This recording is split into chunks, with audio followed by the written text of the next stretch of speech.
আমি কি করতাম বুড়ি? মা, কি বুঝি নাই। আমি কি করব? আমি উঠবো এখান থেকে। কইলে যাবো আমারে? হ্যাঁ, ভাইয়ের কাছে নিবা? ভাই কি করছে?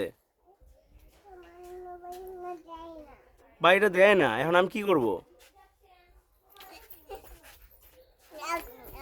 আমি আইতাম, কি করতাম কও, তুমি আমার শিখাও।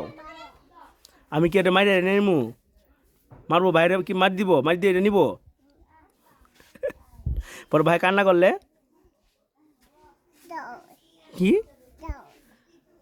কান্না করলো না নিমু? পরে তুমি তুমি কান্না করবো না ভাই কান্না করলে? আমার আগে বলো তে, আমি ওরা ওরকে বাইরে কি মারি দিব? মারি দিয়ে এনে নিব? এদিকে মা,